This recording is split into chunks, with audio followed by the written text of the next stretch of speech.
Maryland basketball could land a five-star commit.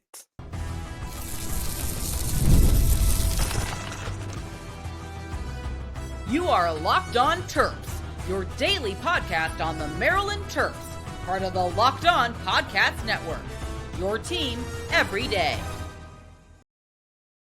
What's up, everyone? I'm Trey Moore, host of Locked On Terps, part of the Locked On Podcast Network, your team every day. So thank you guys for making us part of your day. And today's episode is brought to you by FanDuel. Right now, new customers can bet just $5, and if your bet wins, you'll get $300 in bonus bets to use across the app. Download the app today. Maryland basketball could land its next huge basketball commit in five-star Baba. I'm not going to pronounce his last name today. It's kind of a tongue twister every single time you say it. And so we're just going to stick with Baba, the five-star prospect from Silver Spring, Maryland, right in our backyard, announced his top 4 schools, and now he's in the 2026 class, obviously reclassified up. And this is very interesting for Maryland basketball. I think him being a 2026 makes him really valuable, obviously, because the sooner you're going to go to college, kind of the more valuable you become in the recruiting world, and more valuable for me to talk about. And right now he's currently ranked 10th in the 2026 class, was formerly, I think, the number 1 player in the 2027 class. So he has the talent that a lot of these top guys have, obviously being the number 10 ranked player, 5-star rated prospect, and has a chance to be one of the best players, if not the top player we have ever landed at Maryland basketball. Has a chance to probably be the number 1 pick in the draft. I don't say that slightly. He's 6'10", can shoot the ball. A lot of people say he reminds them of KD, and he's going to have the opportunity to be one of the top guys. And this is huge. This is huge news for Maryland basketball. The fact that we landed in his top 4, it's definitely huge news. And we obviously, I think we have an advantage with him being from that area, or from our area in the DMV. But we've seen Buzz Williams kind of go out and recruit anywhere. That hasn't really been a problem for Maryland basketball right now. They've kind of just gone and recruited anywhere under Buzz Williams. It's been a little bit different than how it was under Kevin Willard, who was more focused on the area. Buzz Williams seems to not care where we're going to go recruit. And right now that's very prevalent in our 2026 class, that if we add Baba, shapes up to be an elite class, and I think an awesome opportunity under Buzz Williams in his first full recruiting cycle. When you look at it, right now it's ranked as the 12th ranked overall class on 247. It's still a little bit early for the class, but if you're in the top 25, you're doing something good. We obviously just landed top guard Caden House, who seems to be one of the top point guards, the number 6 ranked point guard, actually, in the 2026 class, 37th ranked nationally. Like, that's a blue chip prospect. We also have 4-star Adama going along with another hard last name to pronounce, also rated as a 4-star rated big that brings a ton of energy, has a lot of athletic tools, especially defensively, that fits into that Buzz Williams mold. And then Austin Brown, underrated shooter at 6'7", ranked as a 3-star rated prospect, that gets us to the 12th overall rank. And if we end up landing Baba, I think this is one of the better 2026 classes that will be in the country. I would see it being a top 8 or so class, and Buzz Williams could potentially add someone else. I don't know. I think you probably want to leave some space for the portal. I know we have some other guys on our radar, but when I say this could be like one of the biggest commits for Maryland basketball, I mean it. I think we've gotten a little bit used to getting 5-star rated prospects, just because I think we'll give it to Kevin Willard. He's a really good recruiter. I think he's going to have his different set of challenges at Villanova right now, kind of having to start over that program. I watched a little bit of their game against BYU, kind of curious about the AJ DeBonsa kid, curious about Kevin Willard and some of the Maryland guys going over there. And I was like, this Villanova team is sticking in this game, but that team's not that talented. I don't expect them to be very good. They just you could like see it. It was pretty obvious the team's not great, and so we'll see how Kevin Willard recruits there. But he did a pretty good job recruiting here, and we've had some guys. Darius Adams, obviously on our team now, 5-star rated prospect. Derek Queen, obviously tearing it up in the NBA. I don't know if you guys got a chance to see, but I forget the exact stat line, but in the fourth quarter last night, I think Derek Queen had like 12 points and like 7 assists and like 8 rebounds. Pretty ridiculous stat line from Derek Queen. And I think all Maryland fans, all of us know what he's capable of. So we've gotten kind of used to getting some of these blue chip rated prospects. And obviously we had some in the past, like names like Melo Trimble come to mind, Anthony Cowan, guys like Diamond Stone. Like we've definitely had these level of players. So we've definitely had our fair share. It's not like football where like a 5-star's out of the realm, like Zion Ely's.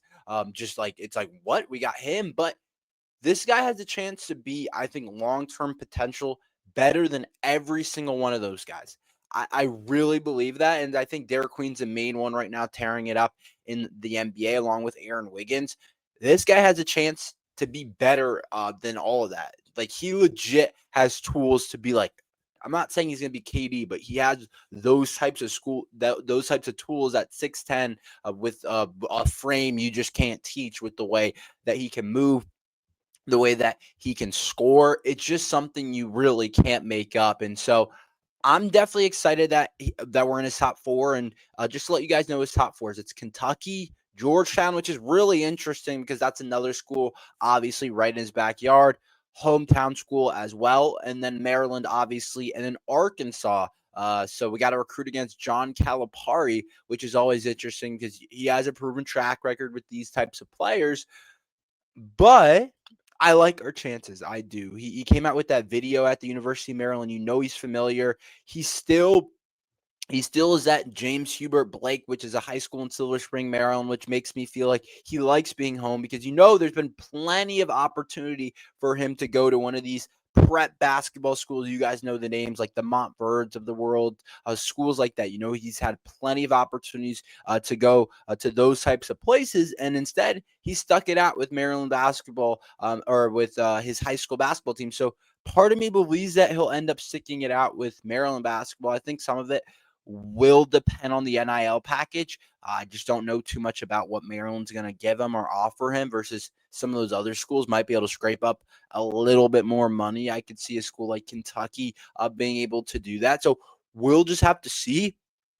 Not 100% sure what's going to happen in the recruiting world or what's going to happen in terms of him committing. But I'm telling you, if Buzz Williams gets Baba, we're going to really like this guy. I think that's clear. And he's recruiting at a level that I just didn't think Maryland basketball had in him. Like Kevin Willard was recruiting at a really high level, but he wasn't doing this. He wasn't able to do this on a national scene. He wasn't consistently getting players, even flipping Darius Adams. Like that's a 5-star from UConn that we were able to get. Like this is something that is truly could be special.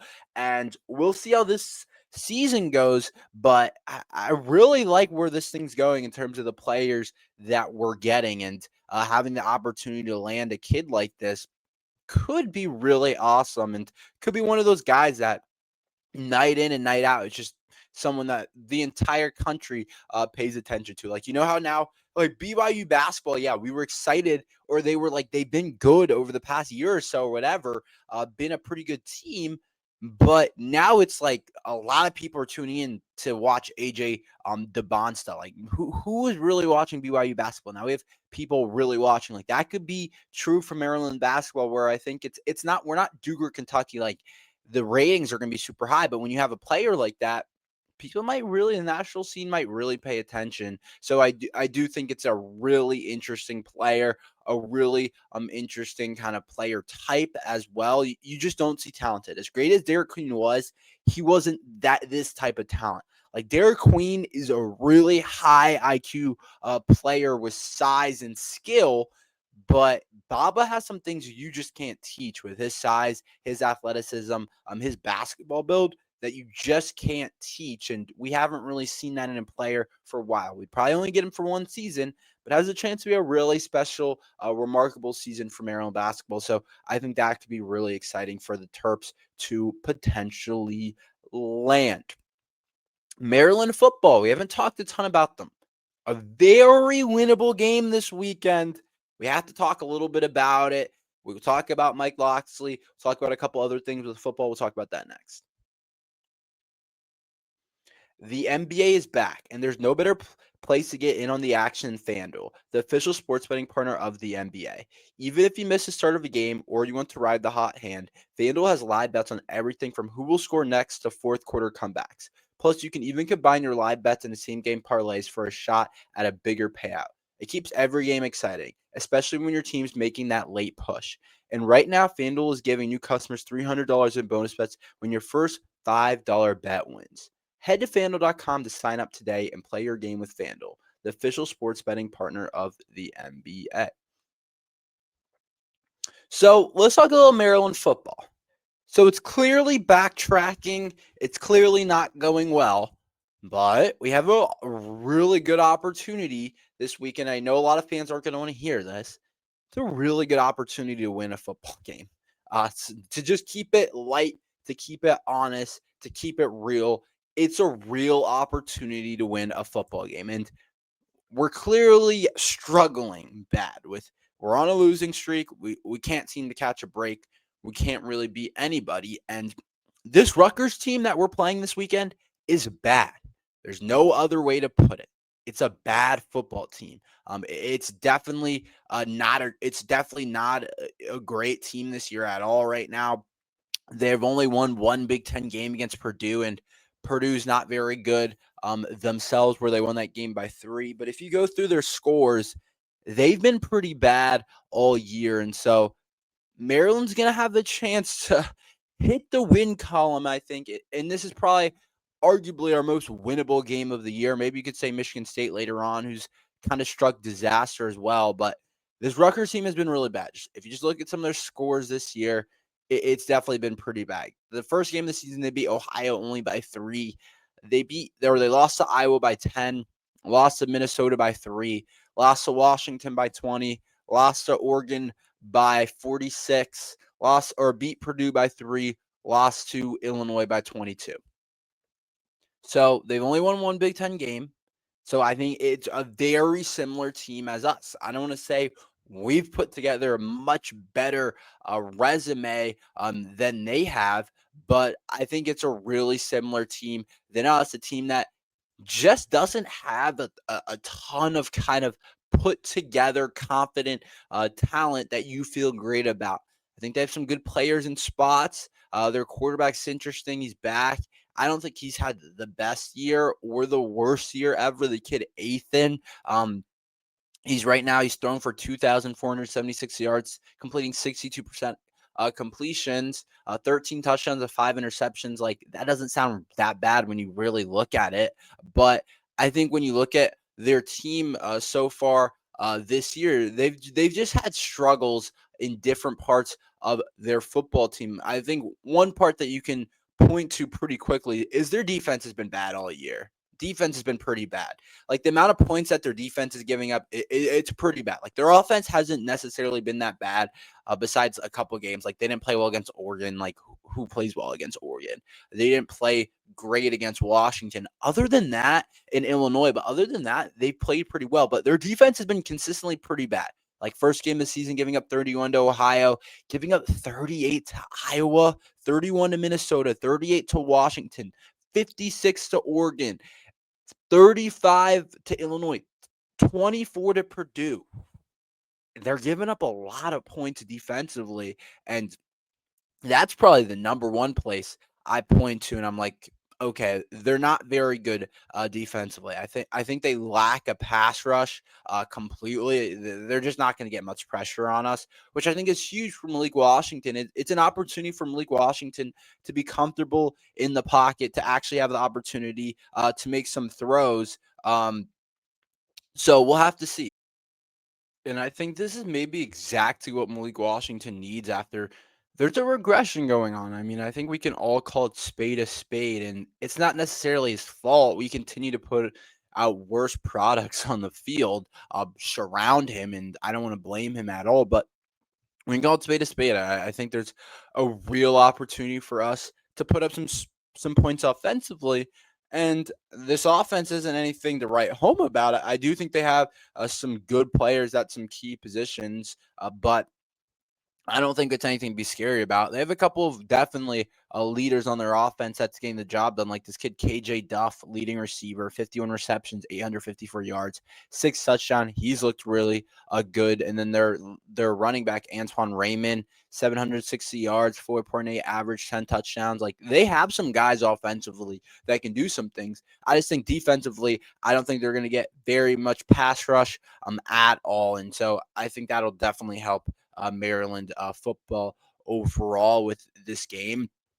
And then I did want to quickly touch on Mike Locksley's comments, because he talked about how right now being at this game against Rutgers gives us the opportunity to get to 5 wins, because right now Maryland football, we're at the same win mark that we were at last year. And he kind of made it seem like, oh yeah, like that's improvement, like that should be a good thing. And I'm like, I thought about it. I was like, I just don't love it. I'm like, is that the benchmark we're setting? Yeah, we got only 4 wins last year, one conference win. And now we're like, yeah, like we did that last year. We get another conference win. We beat Wisconsin and Rutgers. We've improved. We blew about 3 games that we were winning in the fourth quarter. And this is why my problem with it. I'm like, we're pretty far into this Locksley era. We can't be sitting here and be like every year, like, oh yeah, we won 4 wins. We had 4 wins last year, 1 conference win. Now we're gonna have 5 and 2 conference wins against the 2 worst teams in the Big Ten. Like, that to me is like, yeah, like we give me positive outlook on it. I do get it. It shouldn't be like really like a goal. Like, I'd rather him be like, yeah, like last year we only had 4 wins and we have the chance to improve, but honestly, that's not our standard. We want to get Our standard is to be in the Big Ten championship or something like that. Something a little bit more encouraging, instead of, oh, we were at 4, now we can get 5. Like, that's improvement for our Maryland football team. Like, I hope we improve from last year. We had a terrible year last year. 1 game improvement doesn't make it much better. And so I just think that he needs to get at least the 6 wins, or else there's going to be some serious question marks. I don't know if we want to. There's a lot of coaches in the coaching cycle right now, or coaches that just got fired. Like, there's going to be a lot of candidates that just go. There's some interesting types of people. Like, I wonder, like, I've heard a lot of James Franklin talk. Like, that could be something that would be interesting and allow us to make some national headlines if we brought him back. But I don't think he would want to go somewhere like Maryland, or with the history that he has. But I think like something like that is interesting. And so I didn't love the comments, but let me just say this. This game against Rutgers better be a game that we're able to figure out, better be a game that we're able to win, because fans are getting impatient. They are. And it's on the road, 2:30, a little bit of a weird time for a college football game, but this is the game. If you're going to make a bowl game, we all know it's the Rutgers game and it's the Michigan State game. Illinois is a pretty freaking good football team, and Michigan is as well. So it's going to come down to those 2 games. And if you lose one of them, unless you're going to upset someone, it's just not going to look great for anything. And there's going to be a lot of different things we're going to have to look at in the offseason. But I think our offense should work. I think our offense should have the opportunity to do some good things this year. We're just going to have to see how the game ends up actually going. But I do think we'll have the opportunity to win some games. Let's talk about some Maryland basketball. I want to get some overall takes headed into the year. I know we've done 1 game already, but I just want to give you guys some overall takes. We'll talk about that next.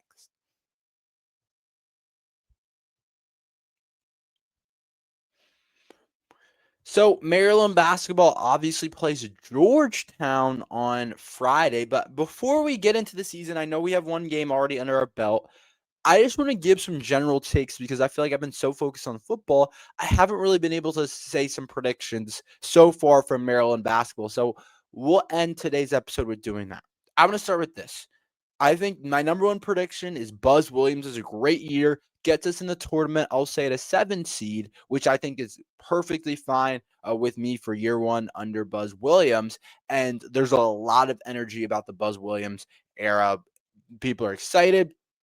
People think we made the right hire. There's a lot of different components to it. And I think we're going to be jacked at the end of the year that honestly Kevin Willard left and how he kind of left and how he was as a coach, and be really excited about how Buzz Williams is recruiting. Hopefully we end up committing Baba, who I talked about early on. Maybe that there's an opportunity to do that. But I think we're going to be really excited where we're at with under Buzz Williams and the trajectory of the program. That's my number one prediction. Is the fans love they love Buzz Williams. They love where our program is going. The recruiting class looks good. We had a pretty good year as a 7 seed, maybe an 8 seed in the tournament. We have a pretty good year in the Big Ten. We get a couple big key wins. We do some damage in the Big Ten tournament, and things are on the right track. It's not a perfect season. We're not like a top 20 team, but we're right there, and people feel confident about where the program is going. So that's my number one prediction for this year. My number two prediction for Maryland basketball is Darius Adams ends up being in the running for Big Ten Freshman of the Year.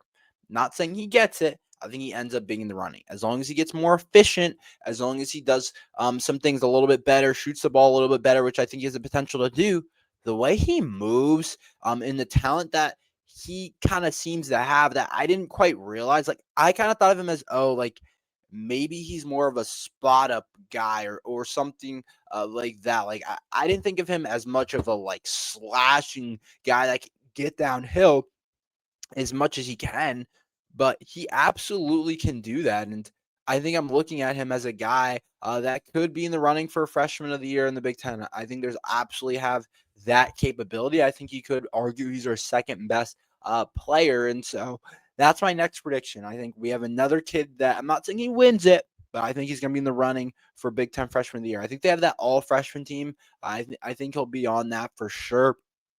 And I think he ends up having a really good year, and maybe he tests the pro grounds or comes back. I think he kind of ends up in that middle space where he's not 100% sure what he'll do, and he makes a decision there. I kind of see that happening for Maryland. Basketball is one of my predictions.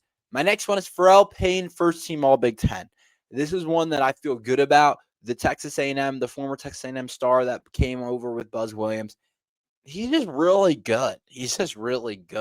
21 points against Coppin State, 100% from the free throw line with 9 attempts. Like, the fact that he's going to shoot a high level from the free throw line and also get there a lot. He's going to be a good rebounder. He's the heart of this team. If we need a bucket, he's the guy that we're probably going to go to a lot of the time.